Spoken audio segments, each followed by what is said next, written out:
दोस्तों नमस्कार। आज हम स्टार्ट करने वाले हैं नंबर्स, संख्याओं के बारे में। संख्याएं क्या होती हैं, संख्याएं कितने प्रकार की होती हैं, संख्याओं का महत्व क्या है। आइए, आप बचपन से ही संख्याओं का यूज करते हैं, उसका प्रयोग करते हैं। जब आपको किसी चीज़ की गणना करनी होती है तो आपको संख्याओं की आवश्यकता पड़ती है। और भी बहुत सारे हमारे डेली यूज हैं जहाँ पे संख्याओं की आवश्यकता पड़ती है, लेकिन परीक्षा की दृष्टि से हमें किन संख्याओं को पढ़ना है, क्या पढ़ना है, आइए हम एक एक करके देखते हैं। तो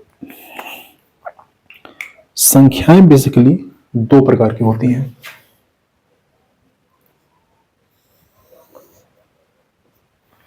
एक को हम बोलते हैं रियल नंबर, जिसको कहते हैं वास्तविक संख्या। इसको हम लिखते हैं आर से, आर मतलब रियल। और एक होती है काल्पनिक संख्या, इमेजिनरी नंबर, इसको हम लिखते हैं आई से। आपको परीक्षा की दृष्टि से और बेसिक अर्थमेटिक में आपको काल्पनिक संख्या नहीं पढ़ना है, आपको सारा फोकस करना पड़ेगा वास्तविक संख्या पर। लेकिन काल्पनिक संख्या क्या है यह हमें जानना पड़ेगा, वास्तविक संख्या क्या है यह भी हमें जानना पड़ेगा। तो आइए देखते हैं। वास्तविक संख्या हम उन्हें कहते हैं ऐसी संख्या जो संख्या रेखा पर व्यक्त की जा सके, व्यक्त की जा सके। तो ऐसी संख्या जिसको हम संख्या रेखा पर व्यक्त कर सकें उसे हम कहते हैं वास्तविक संख्या। और जिसे हम संख्या रेखा पर, जिसे हम संख्या रेखा पर व्यक्त न कर सकें उसे कहते हैं काल्पनिक रेखा। तो आपने कक्षा 2-3 में पढ़ा होगा संख्या रेखा के बारे में। एक इस तरह से हम लाइन खींचते थे, एक इधर हम तीर का निशान लगाते थे और एक इधर तीर का निशान लगाते थे, ठीक बीच में जीरो लिखते थे। जब हम इस दिशा में बढ़ते थे तो संख्याएं धनात्मक रूप से आगे बढ़ती थी, मतलब +1, +2, +3, और ये कहाँ तक जाता था, ये जाता था अनंत तक। और जब हम इस दिशा में बढ़ते थे तो संख्याएं ऋणात्मक रूप से घटती थी, -1, -2, -3, -4, और ये कहाँ तक जाता था, अनंत तक। ठीक है। कुछ विद्वान प्लस अनंत और माइनस अनंत लिखते हैं, ऐसा गलती मत करिएगा। अनंत अनंत होता है, ना तो प्लस होता है ना तो माइनस होता है। तो जो भी संख्याएं हम इस संख्या रेखा पर व्यक्त कर सकें, लिख सकें, वे सभी संख्याएं कैसी हैं, वास्तविक संख्याएं हैं। इस पे आप नेचुरल नंबर भी लिख सकते हो, इस पे आप होल नंबर भी लिख सकते हो, इस पे आप इंटीजर लिख सकते हो, दशमलव की संख्या भी इससे व्यक्त हो जाएगी, भिन्न की संख्या भी व्यक्त हो जाएगी। लेकिन जो संख्या इस पे हम व्यक्त नहीं कर सकते वो काल्पनिक संख्या है। मतलब number which can be denoted on number line, numbers which can be denoted on number lines called real number, and number which cannot be denoted on number line called imaginary number। Clear है? चलिए, अब real number देखो क्या है भाई। अब हमें वास्तविक संख्या ही पढ़ना है, हमको काल्पनिक संख्या तो पढ़ना नहीं है। तो इसे हम यहीं पे समाप्त घोषित करते हैं और सारा फोकस किस पे करेंगे? सारा फोकस हम करेंगे वास्तविक संख्या पर। तो आइए देखते हैं कि वास्तविक संख्या क्या है।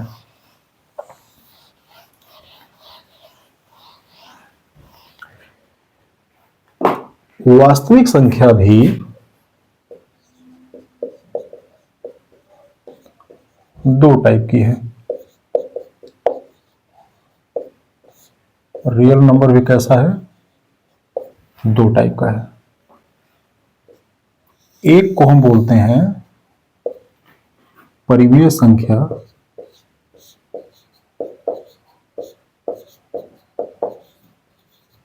जिसको इंग्लिश में बोलते हैं रेशनल नंबर,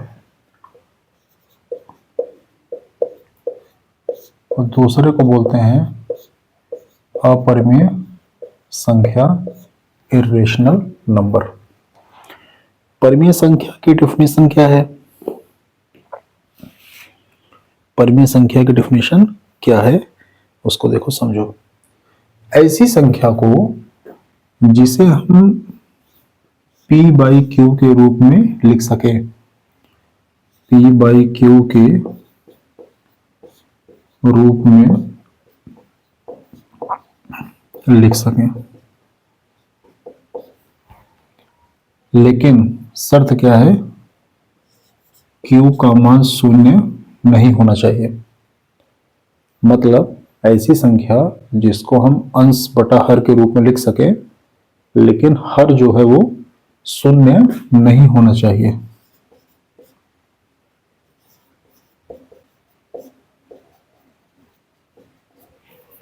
ठीक है? जैसे अगर संख्या लिखी है 3/5, तो ये कैसी संख्या है? ये परिमेय संख्या है, क्योंकि इसे हमने अंश हर के रूप में लिखा है, P बटा Q के रूप में लिखा है, और हर इसका शून्य नहीं है। अगर मान लो 5 लिखा है, केवल 5 लिखा है, तो इसको भी हम 5/1 लिख सकते हैं। यह भी अंश और हर के रूप में लिखा जा सकता है, और यहां भी हर की वैल्यू शून्य नहीं है। मान लो 0.25 है, इसकी वैल्यू कितनी होती है? 1/4। तो यह भी हम P बाई Q के रूप में लिख सकते हैं। यहां भी हर की वैल्यू शून्य नहीं है। तो ये सारी संख्याएं कैसी संख्याएं हैं? ये सारी संख्याएं परिमेय संख्याएं हैं। क्यों? क्योंकि इसे हम P बटा Q के रूप में लिख सकते हैं और Q की वैल्यू शून्य नहीं है। क्लियर?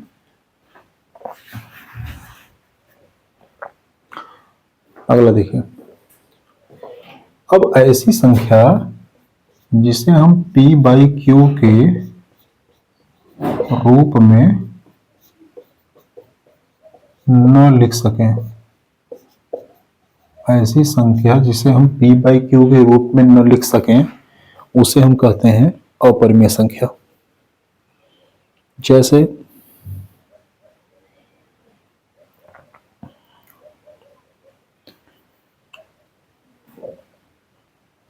करड़ी में 3, ये एक अपरिमेय संख्या है। और क्या है? जैसे आपने देखा होगा पाई। अब कुछ लोगों को लगता है कि पाई की वैल्यू 22/7 है, तो 22/7 तो P बाई Q के रूप में लिखा गया है और 7 शून्य भी नहीं है। ऐसा नहीं है। पाई की एग्जैक्ट वैल्यू 22/7 नहीं होती है, वो लगभग वैल्यू है। दशमलव में 3.1415 ऐसे करके आता है, ऐसे करके आता है। तो इसीलिए इसको हम अपरिमेय संख्या ही मानते हैं, क्योंकि इसको हम P बाई Q के फॉर्म में नहीं लिख सकते। ठीक है? ये आप इसको बढ़िया से समझिए। ठीक? अब इसके बाद आता है दशमलव की संख्या। दशमलव क्या है इसको समझ लीजिए।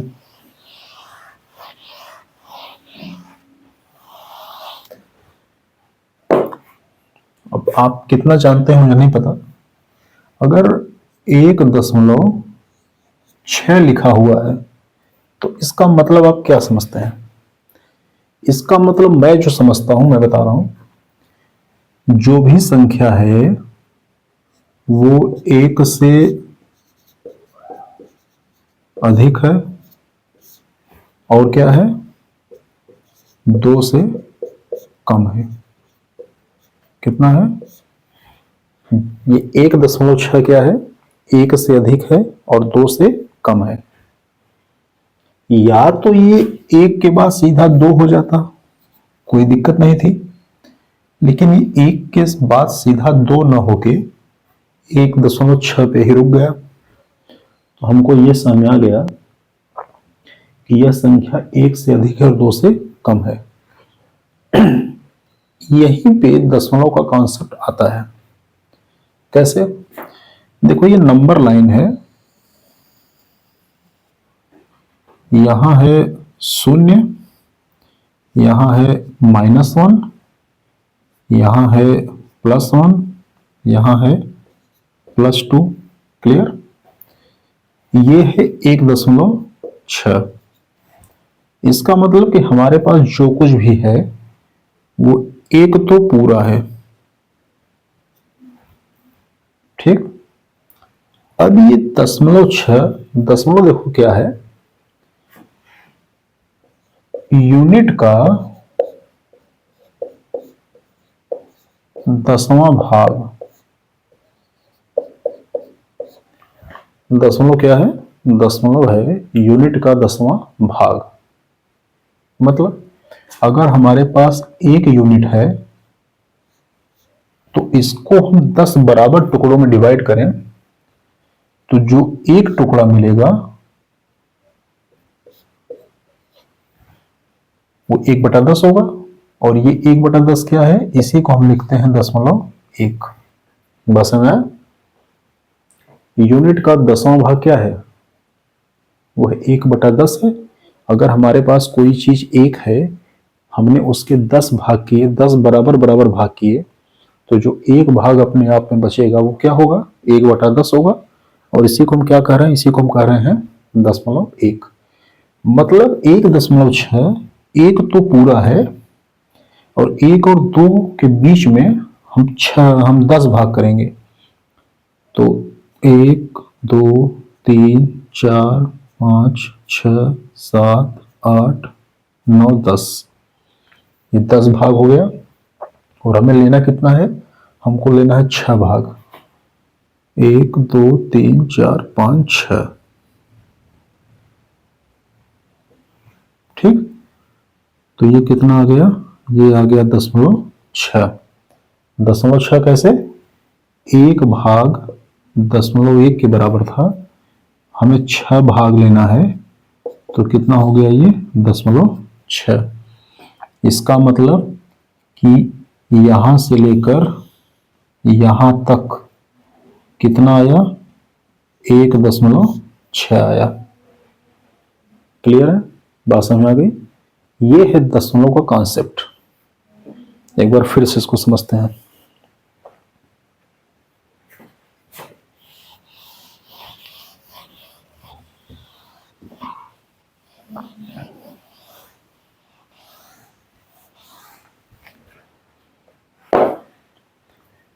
अगर हमारे पास लिखा हुआ है 12.75,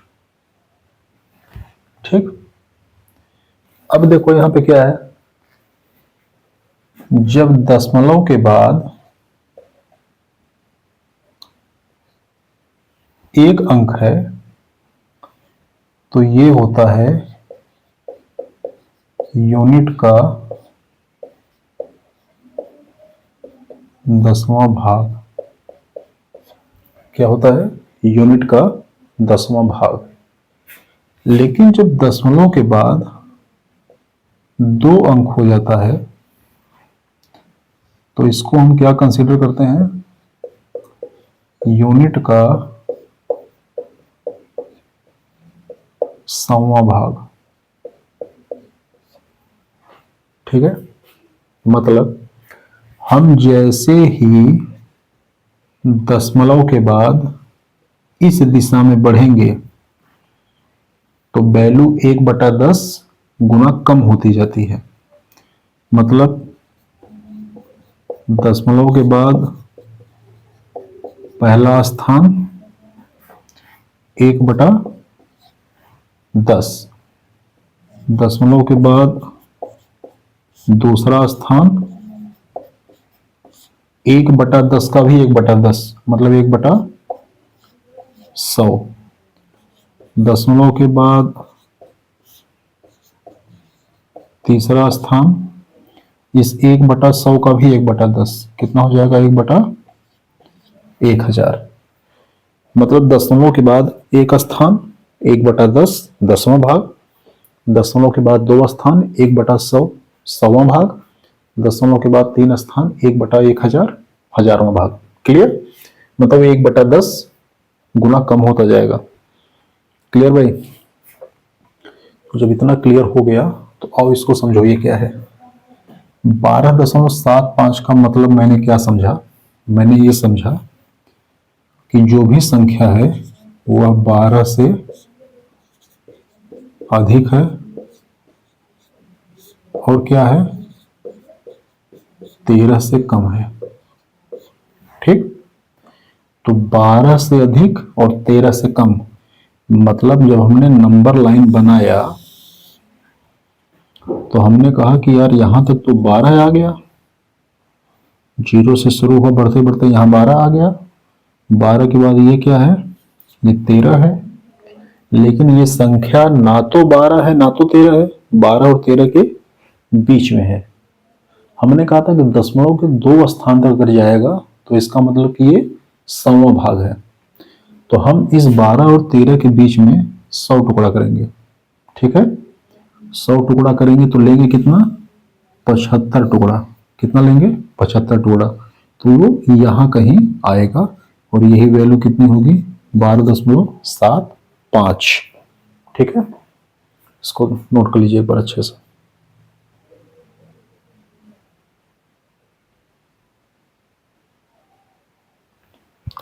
ठीक है? अब आइए यहीं पे इसको भी ये समझ लेते हैं कि दशमलव को भिन्न में बदलना और भिन्न को दशमलव में बदलना।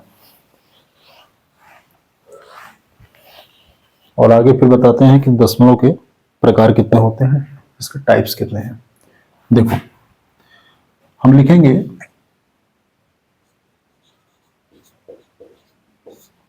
भिन्न को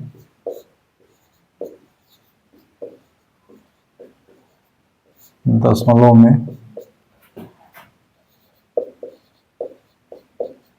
बदलना। जैसे मान लो कोई भिन्न है 17/4 और आपसे कहा जाए कि इसको आप दशमलव में बदलो, तो इसका मतलब मैं क्या समझ रहा हूं, इसका मतलब मैं ये समझ रहा हूं कि 17 में 4 से भाग करना है। इसका मतलब मैं और क्या समझ रहा हूं, इसका मतलब ये है कि 17 को 4 लोगों में बांटना है। तो 17 को 4 लोगों में बांटना है तो बताओ एक को कितना मिलेगा। आइए देखते हैं कितना मिलेगा। 17 को 17 में 4 से भाग कर दो, 17 भागे 4, 4 चौका 16, एक आया, भाग जाएगा, नहीं जाएगा तो दशमलव बढ़ाएंगे, फिर यहाँ 0 उतारेंगे, 4 दूनी 8, 2 आया, भाग नहीं जाएगा, 0 बढ़ाएंगे, 4 बचे 20, कितना आया 0 0। तो 17 में 4 से भाग देने पर क्या मिला, 17 में 4 से भाग देने पर मिला 4.25। ठीक? मतलब एक को कितना मिलेगा, एक को मिलेगा 4.25 4.25। तो 17/4 को आपने दशमलव में बदला तो क्या मिला, 4.25 मिला। ठीक है, एक और करके देख लीजिए।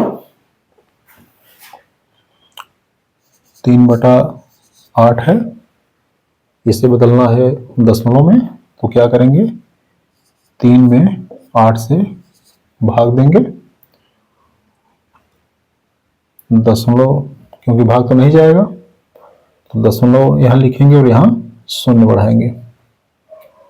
8 त्रिक 24, कितना आया, 6, भाग नहीं जा रहा है, 0 बढ़ाओ, 8 सते 56, कितना आया, 4, 0 बढ़ाओ, 8 पंजे 40, पूरी तरीके से कट गया।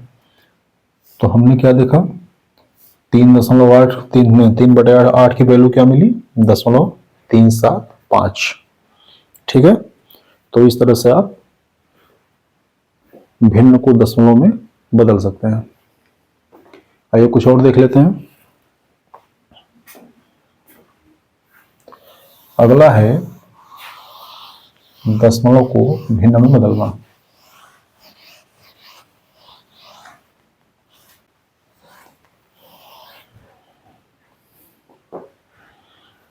लिखिए,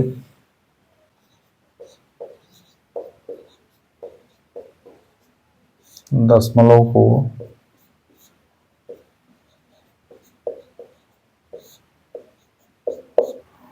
भिन्न में बदलना। मान लीजिए संख्या है 1.2 और इसे किस में बदलना है, इसे बदलना है भिन्न में। तो क्या करेंगे, हम 1.2 लिखेंगे बटे दशमलव के नीचे 1 लिखेंगे, और दशमलव के बगल में कितनी संख्या है, दशमलव के इस दिशा में कितनी संख्या है, तो दशमलव के बाद एक संख्या है तो एक शून्य बढ़ाएंगे और दशमलव को खत्म कर देंगे। तो ऊपर क्या मिलेगा, ऊपर हो जाएगा 12, नीचे हो जाएगा 10। 2 से काटेंगे, 2 छक्के 12, 2 पचे 10, तो क्या मिला, 6/5। 1.2 की वैल्यू कितनी आ गई, 6/5।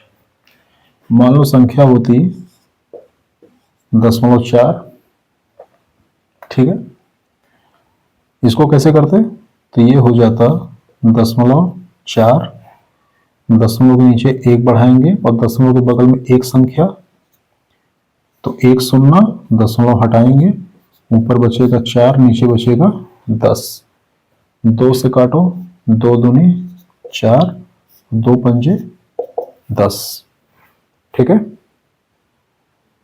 मान लो एक संख्या है 1.305, तब क्या करते, 1.305, दशमलव के नीचे 1 लिखेंगे, दशमलव के बगल में 3 संख्या, तो 3 शून्य और दशमलव हटा देंगे, तो क्या आएगा, 1305 बटे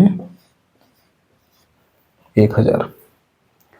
5 से कट रहा है, 5 से काट भी दो इसको, कितना आएगा,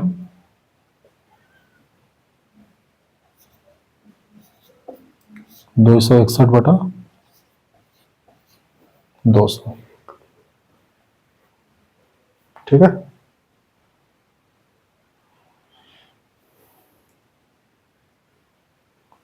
तो इस तरह से आप दशमलव की संख्या को भिन्न में बदल सकते हैं।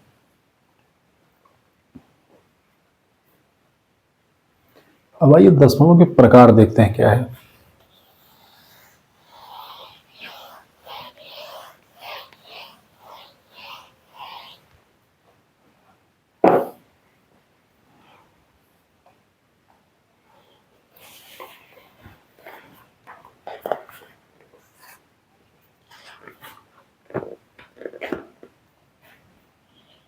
देखिए,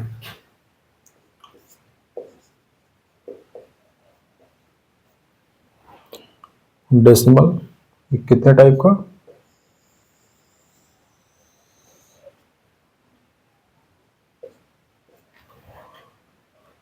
तीन टाइप का। पहले को कहते हैं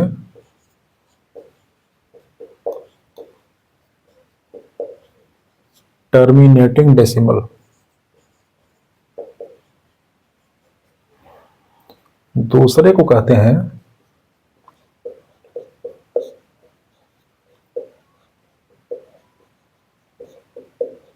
नॉन टर्मिनेटिंग डेसिमल।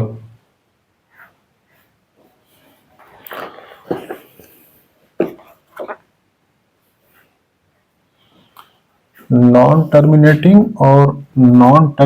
और रिपीटिंग, ये इंपॉर्टेंट है क्योंकि इसी में तो क्वेश्चन आएगा।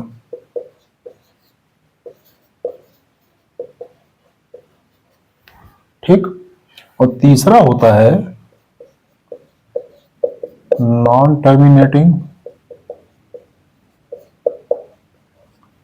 और नॉन रिपीटिंग।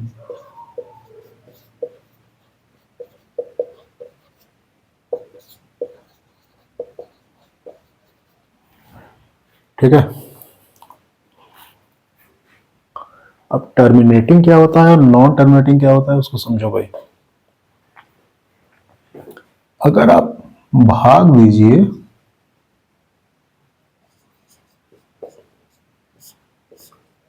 और शेष फल लास्ट में शून्य हो जाए तो वो होता है टर्मिनेटिंग डेसिमल। ठीक है, दूसरी बात, नॉन टर्मिनेटिंग और रिपीटिंग क्या होता है, इसमें आप भाग देंगे, शेषफल शून्य नहीं आएगा, कोई न कोई संख्या आएगी और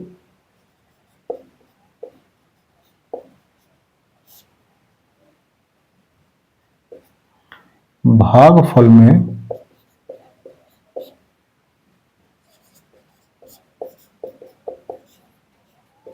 एक ही संख्या या एक ही संख्या समूह का दोहराव शुरू हो जाएगा। ठीक है, नॉन टर्मिनेटिंग और नॉन रिपीटिंग में क्या होता है, शेषफल शून्य भी नहीं आता और दोहराव भी नहीं होता। एक एक एग्जाम्पल के माध्यम से तीनों को समझेंगे। इसको आप लिख लीजिए, एक बार फिर से सुन लीजिए। टर्मिनेटिंग डेसिमल का मतलब होता है कि आपने भाग दिया और शेषफल शून्य आ गया। एक स्टेप के बाद आए, 2 स्टेप के बाद आए, 50 स्टेप के बाद आए, जब भी आए शून्य आ जाए। नॉन टर्मिनेटिंग रिपीटिंग में क्या होता है, शेषफल शून्य तो नहीं आएगा, शेषफल में कोई न कोई एक संख्या आएगी, लेकिन भागफल में एक ही संख्या या एक ही संख्या के पेयर का रिपीटेशन शुरू हो जाएगा। जबकि नॉन टर्मिनेटिंग नॉन रिपीटिंग में ना तो शेषफल शून्य होगा ना तो दोहराव होगा। और देखो भाई, अब एग्जाम्पल समझो तब समझ आएगा। अगर एक फ्रैक्शन है 4/5 तो उसको दशमलव में बदलो, तो 4 में 5 से भाग दोगे, कितना आएगा, दशमलव बढ़ाओ और 5/40, शेषफल शून्य आ गया और हमें 4/5 की वैल्यू क्या मिली,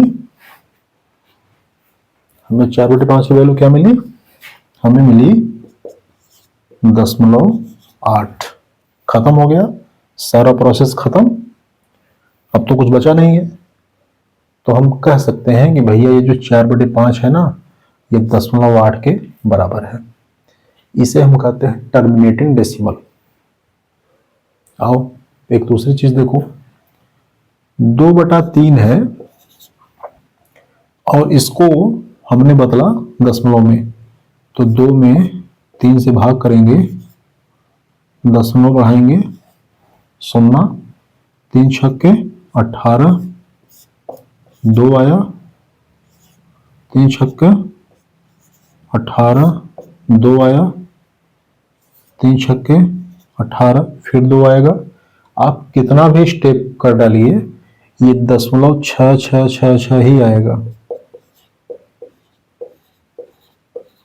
कहां तक आएगा? अनंत तक।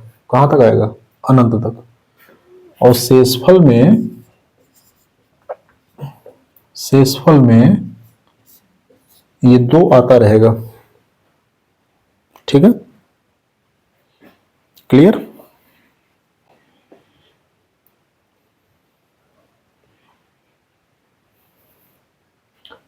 अब यहीं से बात समझ में आती है कि इसका फायदा क्या है। फायदा ये होता है कि देखो भाई, ये जो टर्मिनेटिंग डेसिमल है ये, और ये जो नॉन टर्मिनेटिंग रिपीटिंग है ये दोनों होती हैं परिमेय संख्याएं। क्या होती हैं? परिमेय संख्याएं। लेकिन ये बेचारे क्या होते हैं? ये बेचारे होते हैं अपरिमेय संख्या।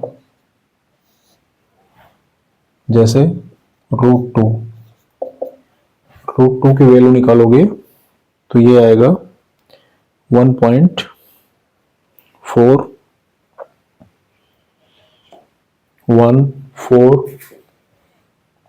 1.414 ऐसे आगे गिनती कुछ कुछ आती रहेगी। क्लियर? आप पाई की वैल्यू निकालोगे 3.14, आगे कुछ ना कुछ आता रहेगा। मतलब ना तो यहाँ पे शेषफल ही शून्य आएगा और ना तो हमको भागफल में कोई रिपीटेशन ही दिखाई देगा। ठीक है, क्लियर? तो इतनी बात अगर आप समझ गए तो बहुत मजा आने वाला है आपको। कभी कभी क्या होता है, यहीं पे एक बात समझ लीजिए, कुछ लोगों को ये रिपीटेशन देख के लगता है कि ये संख्या परिमेय नहीं होगी। ये बात दिमाग से निकाल दीजिए, ये संख्या बड़े धूमधाम से परिमेय है। ठीक है, अब जैसे एक ही संख्या रिपीट होने लगा तो जो संख्या रिपीट हो रहा है हम पूरा न लिख के एक ही लिखेंगे, इसके ऊपर बार लगा देंगे। तो इससे हम ये समझेंगे कि ये 6 अब आगे रिपीट होने वाला है। मान लो अगर कोई संख्या इस तरह लिखी गई हो 1.12 बार, इसका मतलब 1.12121212, मतलब यहाँ पे 1 2 1 2 ऐसे रिपीट हो रहा है। अगर कोई संख्या लिखी होती 3.351 बार, 3 संख्या पे बार है तो इसका मतलब होता 3.351 351 351, ये 3 रिपीट होता। ठीक है, तो मुझे उम्मीद है कि आप इसको समझ गए होंगे। आज के लिए बंद करते हैं। इसके आगे हम देखेंगे इंटीजर्स, और इस चैप्टर को बहुत बढ़िया ढंग से पढ़ेंगे। आप यही देखते रहिए। नमस्कार।